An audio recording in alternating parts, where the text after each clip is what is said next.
Hey, what's up, guys? Coach Mac, Play Fast Football. All right, today we're going to talk a little bit about video on teaching players how to blitz and how gaps move, and how you got to get your kids to kind of understand when they are blitzing, especially second-level players. Got to get to understand when they are blitzing that even though they're blitzing, they're really aggressively playing a gap that is going to move, and they have to understand how to react to certain blocks and still have block recognition and block destruction. So we're going to talk a little bit about teaching players how to blitz and why that's important. All right, remember to check out our sponsors. We've got GameStrat, which is the #1 most reliable, most affordable sideline replay system on the market. It's a sideline replay system we use, and if you look in the description in this video down below, there's going to be a link that's embedded in there that takes you, if you click on that link, it takes you right to GameStrat's website so that you can look into it. If you look into it, click from our YouTube site and get straight to the GameStrat site. MAXOne, which is an app that streamlines workouts, organization, communication, all into one app on your phone. Coaches can send messages out, set calendars up, organize, set up their workouts. Kids go out of town, they can be doing workouts, and it's on their phone, and you can track if they did the workout, and you don't have to worry about taking a picture of your workout to send them while they're out of town. You can have leaderboards, performance-based things that the kids can compete in. So really good app used to streamline all into one place: organization, communication, and workouts. JustPlayFB is the diagram tool that I use. It's the tool that I use when I'm going to do webinars, tool that I use when I'm going to be speaking at clinics. It's anytime I need to draw something to show somebody on a software-based platform, JustPlayFB is what I use, so I suggest you check them out. All right, and then Defense Coordinator 1, which is a new app developed in January by a defensive coordinator at a school in Texas, and it's going to allow you to use live in-game data to make adjustments on the field based on the calls you're making, the calls that the other team is making, what they're running. You can now take your game plan, their tendencies and what you thought, and match it up with what you're actually calling against what they're actually running. Gives you a chance to make some better adjustments live in-game based on real data instead of maybe just gut feeling or data that you've kind of charted, but this goes right into the computer, spits it right back out. You know the formations, the plays, the tendencies. Now you can make your adjustments, all right, on the field. Also, just started working with, I got a strike machine sent to me by Difference USA. All right, it is a strike machine that you can attach to weight room racks. You can attach it with a universal attachment to goalposts and possibly two-man sleds or running back gauntlet machines, so that you can have it outside, you can have it in your weight room. All right, you can transport it very easy. It's very easy to move. It's a very small piece of equipment that sets up for you to work on striking and hand placement. All right, and you can get thousands of reps in your weight room on the field before practice. Just a great way to get reps on striking and hand placement. You can find them at Twitter at Difference USA. And I'm probably going to do a video in the future of our kids doing some drills on that strike machine. So check out at Difference USA. And then Dome Headwear, which is the hat sponsor for Play Fast Football. Custom quality hats, beanies, visors. Founded by 2 former Florida football players. A guy that I coached against in high school. That's how old I'm getting now. Great guys, understand our business, understand what we need to do as coaches. They want to get across the nation, every sport, every staff, all right, in every state. So check out Dome Headwear if you get a chance. They are a great company, and it's a hat company we use with Play Fast Football. Also, coming up real soon, we're going to have the website live, ready to go to register for the first Play Fast Football Clinic in St. Augustine Beach, Florida in January 24th, 25th, and 26th. You're going to want to register as soon as I get the website up and running. We've got rooms blocked at the Embassy Suites. You're going to want to stay at the Embassy Suites if you get a chance. We've got the rooms blocked at probably somewhere right around 40% off of what they're normally at for that rate. So the peak rate at that time in January, right on the ocean in St. Augustine, is a pretty good chunk of change. So the rate that we have it blocked at is phenomenal. Embassy Suites also gives you made-to-order breakfast and a 2-hour happy hour for everybody that stays at that hotel. So as soon as we get that clinic live, up and running, you're going to want to check that out so that you can get your room booked at the Embassy Suites and take part in the first ever Play Fast Football Coaches Clinic. All right, so when we're talking about blitzing, teaching players how to blitz, here's what we really mean and what we're talking about. So for the most part for us, within our 6-man box and our 3-3 stack, whether we're playing our base concepts or whether we're running a 5-man pressure, for the most part, we're going to try and take care of the 6 interior gaps with those 6 players, all right? And then we're going to get a 7th and an 8th guy to take care of the extra gaps on the outside. If they add a sniffer tight end, or if they add bodies to the surface, we have to add bodies to the surface. But what I'm just going to talk about today is the interior guys and just running standard blitzes that you may use out of 4-2-5 or 3-4 or 3-3 stack. Doesn't really matter, but the point today is to understand when you call a blitz, a pressure, all right, whatever terminology you want to use, you still really, other than down and distance, you have no idea what the offense is going to call, because the offense ultimately calls the play. So outside of tendencies and down and distance and thinking what you're going to get, when you call a blitz, you can't assume that that blitz is going to be a run blitz or a pass blitz. You're going to have certain pressures that you like versus certain passing scenarios to where you know that they always set the center in one back protection, the center always turns to the field, or the center always turns to the boundary, or the center always turns away from the back. And now when you call your pressures, you're going to set them up and you're going to blitz the formation so that you get the pressure away from the side that the center turns, so you can get guys on the back and you can get your matchup so that if the center turns, you don't run a pressure into the zone side where the center is turning and they just pick the pressure up real simply. All right, but outside of that, when you call a blitz or a pressure, the offense still has to call a play. You don't know what play they're going to call. So your kids have to be able to understand when they are blitzing, all right, that in high school with young kids, here's what happens. The word blitz or pressure, they think they're going to get the quarterback. As soon as you say that you're teaching a blitz or a pressure, your kids automatically think that they are going to a spot, all right, back here.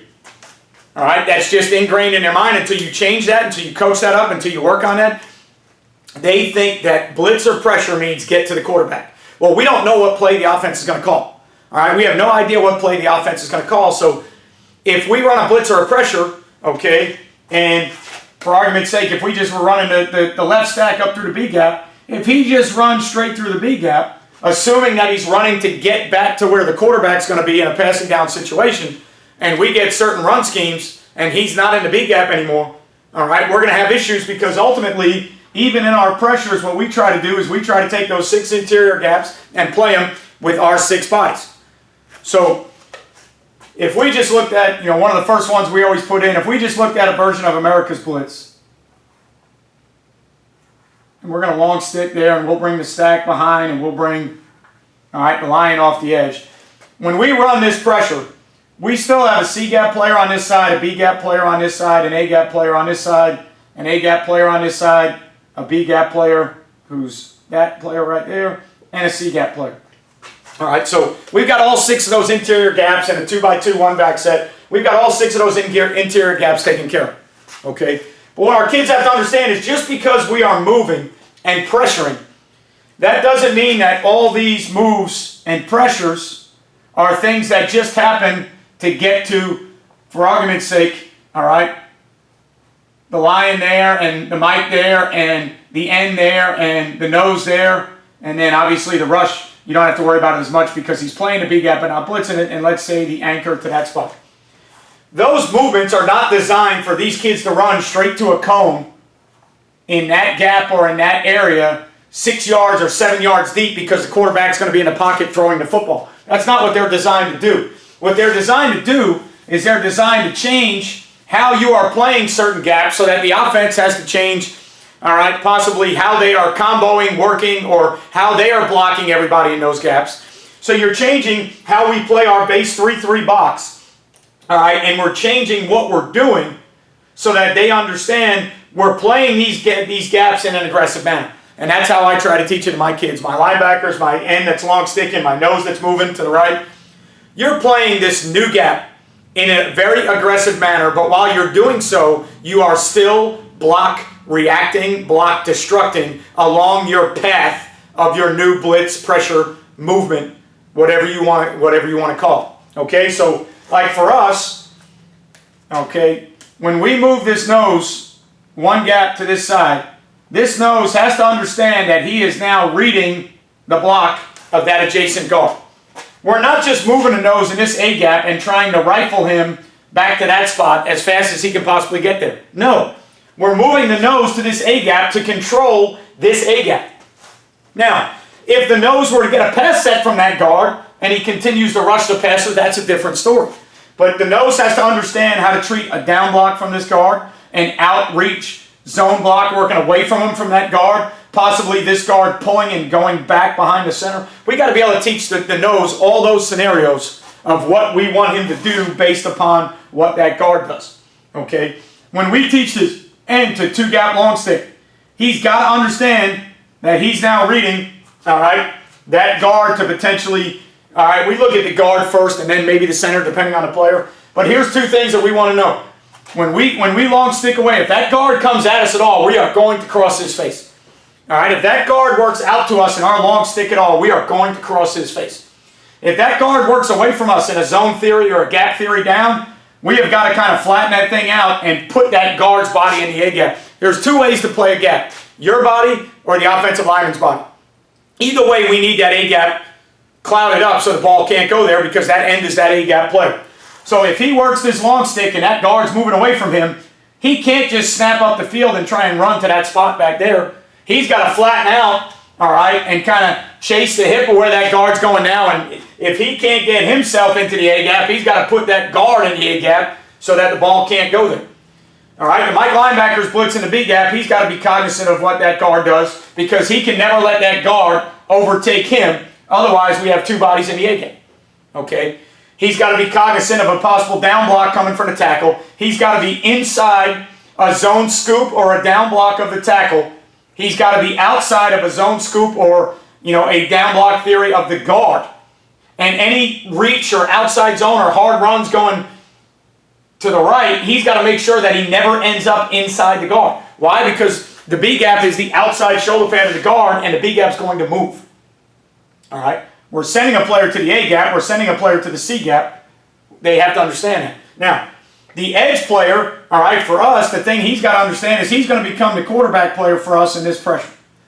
So he's got to understand how to treat veer releases inside or down blocks or zone schemes that go away from him. He's got to know whether we want him to be a box or a spill player because depending on the coverage behind him, all right, sometimes we change that a little bit.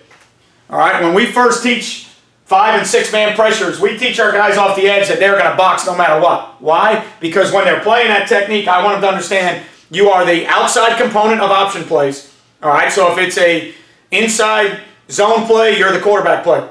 If it's an outside run coming, I want you to be the outside component. So if it's a power read or a scheme where there is an outside component and the quarterback is the inside inverted veer component, you're not going to be the quarterback player in the option. You're the outside component of the option. Okay, so in an inside zone setting, all right, he's the quarterback player, but technically, all right, a better way to talk to that kid is he's the outside component of option plays.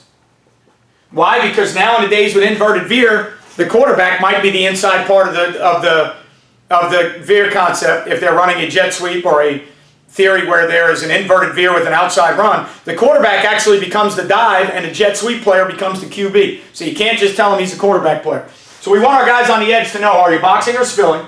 We normally start with box. And are you the outside component of any options so that you know that in base option you're the quarterback player or these outside runs that might be read theories, all right, you are the outside component of the option. So we need him to understand if he's a box player, we're not going to teach him the same theory off of down blocks that we would teach a defensive end. So his fit coming off the edge is a little bit different because he's a box player. So now on the outside here, this end also understands if we're going to box this thing and he's the edge, he's the box, and he's the outside component. Okay?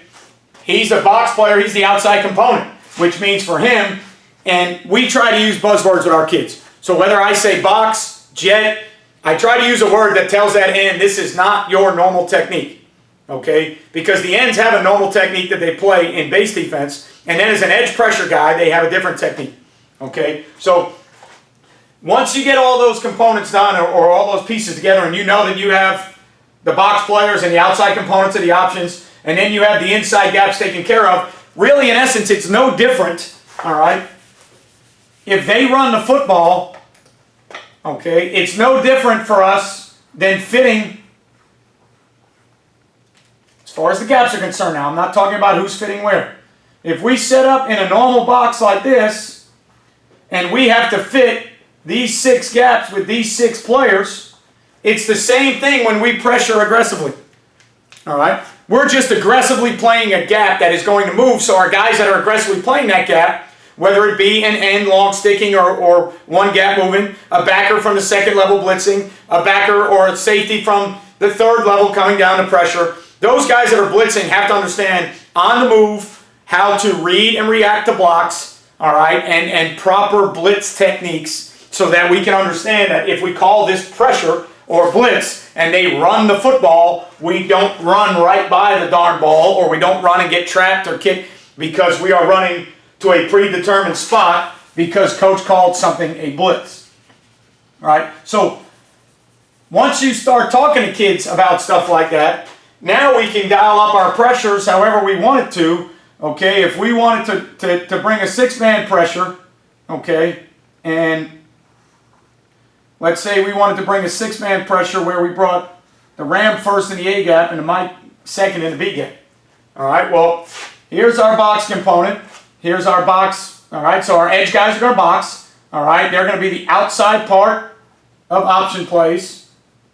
Okay, and now our linebacker is blitzing the B gap aggressively. He had better understand, do not cross the face of that guard. Understand how to react as you're blitzing and playing aggressively downhill on the run. Understand how to play the blocks of that guard. Understand that if you get a down block or a scoop away from this, you better not let this tackle cross your face. So the tackle can't get inside of you. The guard can't get outside of you because you effectively are not in the B gap anymore. So while you're blitzing full speed, don't run back here where you think that bag of money is. While you're blitzing full speed, read that big gap, outside edge of that guard, and make sure that that guard doesn't get wider than you, and make sure that that tackle doesn't cut you off, and because you're no longer in the B gap. All right, we move the nose 1 gap. So now if we move the nose 1 gap, we're going to take them to look at the inside portion of that guard. Okay, take them to look at the inside portion of that guard. You get a down block back to you that you got to fight pressure. Is it a zone scheme away that you've got to flatten out with it a little bit to stay in that A gap? Don't get cut off by the center. Don't ever let this guard cut you off because, again, you're no longer in your gap. We're going to have 2 players in 1 gap, and that's how you get really, really creased, all right, in the run game. You give up vertical seams with 2 players in 1 gap, or you're too far up the field, that's how you get creased in the run game. So now on this side, we got an X stunt going with a backer coming first. This backer that's coming first has to understand that guard can never, ever get across my face. I have got to be on the inside portion of that guard, outside portion of the center, all right, in order to stay in the A gap. So if I hit this thing full speed running, I got to understand that that guard is not going to stand still. When I hit this thing downhill full speed running, that guard starts to move. He widens, I had better widen with him. He flattens, I had better get inside and across his face. He pass sets, now I can rush the pass. All right, Mike linebacker is coming second. Mike linebacker knows that he's got to stay on the outside portion of the guard, the inside portion of the tackle. All right, when the Mike linebacker goes to blitz, if this was some type of zone scheme away from him, if that tackle ever got inside of Mike like that, we got a big time problem. So even though the Mike is hitting this second and you're working on the timing of these stunts and you hit it first, you hit it second, they better understand that not only within the timing of these stunts, they better understand that as they hit downhill aggressively into their gap, you better know what's going on with these offensive linemen. All right, because you better get your gap played the right way. All right, you don't just run to a spot 7 yards deep. And this is something that you have to work and teach over and over and over again if you want your kids, all right, to become effective blitzers. But better yet, if you want your blitzes to be effective sound pressures, all right, you better understand how to get your guys in those gaps, okay? Because you'll get, like when we play, one of the reasons we went to the 3-3 stack, in theory, one of the reasons we went to the 3-3 stack is we had more linebacker safety body types and we had less D line. Okay. Another reason was we weren't very big up front. Okay. So the 3-3 stack gives us the ability to have movements built in from that first and second level. There's a lot of movements, especially if you draw them on a napkin. The offense has to start thinking about all these different changes in gap assignments and everything else. We went to it more for personnel, and I actually went to it because of how I wanted to fit the box in a base theory. I didn't go to it because of movement. I went to it because how I want to fit the box and a base theory. Okay, but once the movement is already, that alignment already puts the movement into the offense's head. So if you're going to start moving as a team because you're smaller, all right, and you can't stop the run, you still got to understand no matter what you do when you move, all right, no matter what you want to do when you start to move, okay, you still have to understand at the end of the day, no matter what you do to get aggressive, like a lot of times with 3-3 stack, guys will draw them up on a napkin and they got 50 movements and pressures. And we got a pinch and we got a jet and we got a tight and we got all these.